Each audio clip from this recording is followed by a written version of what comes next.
635 light years away from Earth, there's a world covered in liquid ocean. A world where you wouldn't die a horrible death. Probably.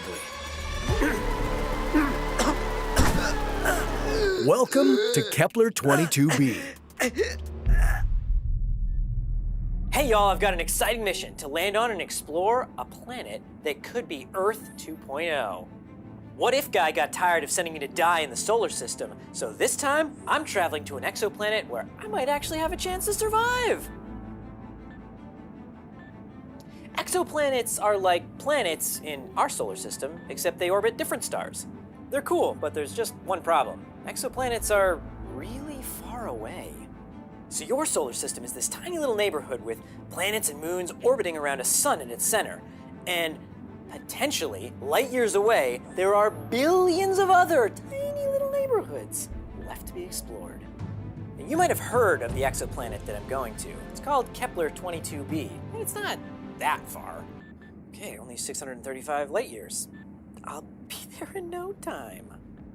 Even with advanced propulsion technology, a spacecraft traveling at 20% of the speed of light would require 3,175 Earth years to reach Kepler 22b. Buzzkill. Well, luckily, I'm at a spaceport, and they have this, warp drive technology. So I'll be there in a jiff. The warp drive technology allows a spaceship to travel faster than light by bending space-time. The warp drive creates a bubble around the ship, moving it through space safely, 99.7% of the time. Yeah, Rico, technobabble, blah, blah, blah. Never tell me the odds, kid. Let's do this.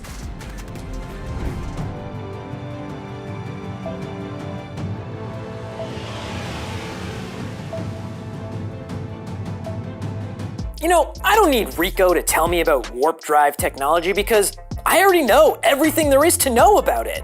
And no, I didn't read the papers on it. My time's too precious. I got an excellent summary from our friends and sponsor of this adventure, SciSummary. How do you think I know so much about space travel? I keep up with all the scientific discoveries from Earth. And let me tell you, Earth scientists love to publish long scientific papers on everything. But that's not a problem for me. SciSummary is the perfect tool to turn those hundreds of pages of research into a great and concise summary. It's even better than Rico! SciSummary uses AI to distill information out of research papers and get citations back to the paper. All you have to do is go to scisummary.com/whatif. Upload a scientific article you're dying to read but maybe don't have the time to, and then SciSummary does the rest. It's so easy and accessible.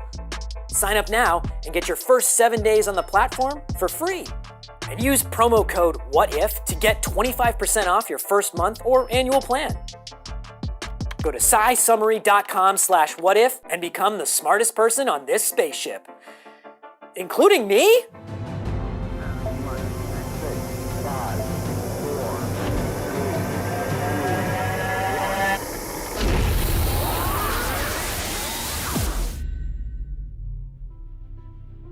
Well, hello, Kepler.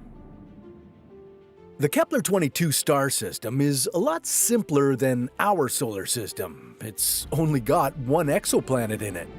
But this exoplanet, named Kepler 22b, is intriguing. It orbits within the star's habitable zone. And that means one important thing. Alien civilization. Water. It means water. Oh. Whenever a planet is in the habitable zone of its star, it means that the temperature is warm enough for water to remain in a liquid state, instead of evaporating, like it would, say, on Venus, or freezing like it would on Mars. And the Kepler 22 star is almost exactly like our Sun. It's a slightly smaller G-type star, which means it has a surface temperature of around 5,500 Kelvin. That's 5,200 degrees Celsius. Not too bad for a distant star system, except one thing. This exoplanet, Kepler 22b, is a lot bigger than Earth. Don't see how that's a problem. It's just more surface to love. I mean, sure, it might have stronger gravity or like earthquakes. Kepler quakes? But like, Earth has earthquakes too, and it's doing just fine. The larger size of the exoplanet might indicate the presence of a thick atmosphere, leading to high surface pressure. This could result in water existing in a supercritical state, neither a true liquid nor gas, making it less suitable for life as we know it. It's true, scientists think Kepler 22b might be covered with a liquid ocean, but they can't be sure what that ocean is like. Your mission is to land down there and test the water and the atmosphere. Yeah, I was just gonna land. So here goes the landing sequence.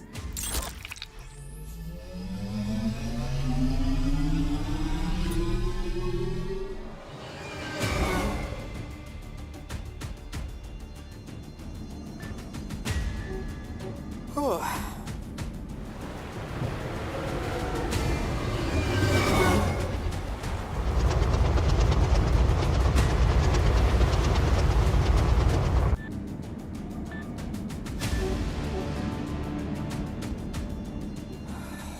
It's been almost an hour, and all I see is water. Water! Everywhere water! I think I can land here. Seriously, Kepler, you are one disappointing exoplanet.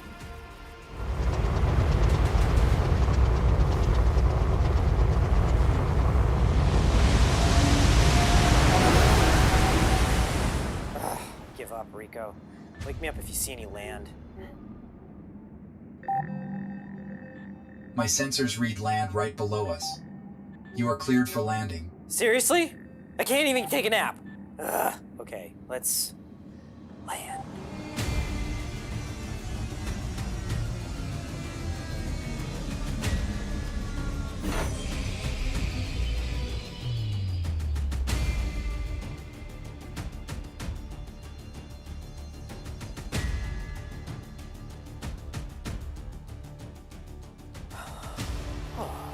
Whoa, this atmosphere is thick! Rico, give me some stats on this planet. Kepler 22b is a super-Earth, 2.1 times larger and 9.1 times more massive than Earth. It has an orbital period of 289.9 Earth days. It also has water. Oh, does it? Does it have water? Oh God, thank you so much, Rico. You know, the atmosphere actually kind of looks breathable too.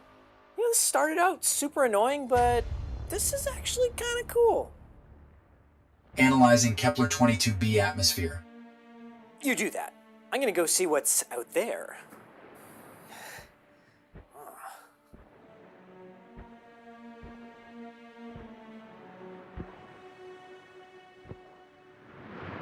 Interesting.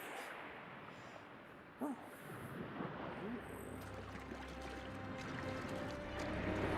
feels nice.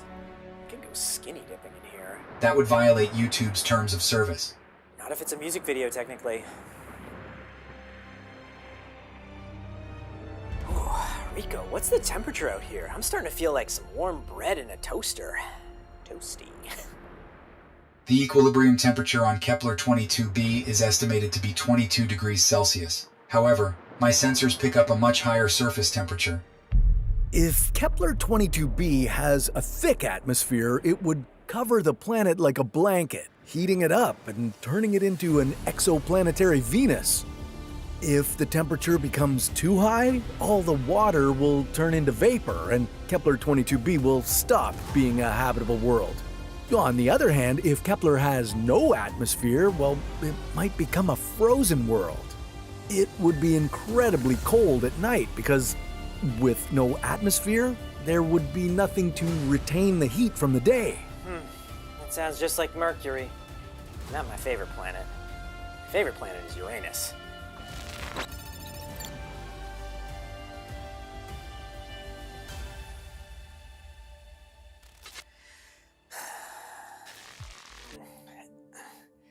Kepler 22b, it seems okay. It's a little tough to walk here. The surface gravity on Kepler 22b is approximately 2.07 times the gravity of Earth. Yeah, thanks. I noticed that one, Rico. Hey, have you analyzed the atmosphere yet? Analysis in process. Oh, so the answer was no. You're still okay. The thick atmosphere of Kepler 22b likely contains high levels of hydrogen and helium. Those are two gases that are common on larger planets. But if there isn't any oxygen in the atmosphere, you wouldn't be able to breathe. What you should also worry about is the water. It could be acidic or contaminated with toxic elements like heavy metals. Exposure to the body could prove fatal. Great.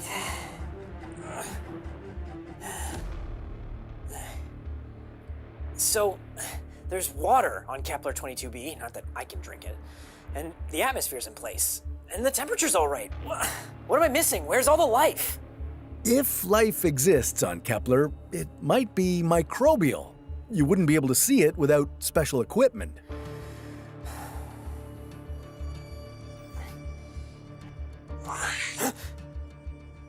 Did you hear that? My scans are not picking up any life forms. I gotta check this out.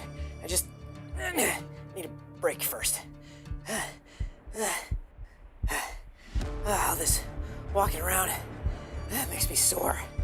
I gotta sit down for a second. I just need to catch my breath. The atmosphere analysis is not complete. It's okay. 1 second's not gonna kill me. Analysis complete. Something's wrong. The atmosphere caused your lungs to collapse as a result of barotrauma. Okay. Thank you. Ow.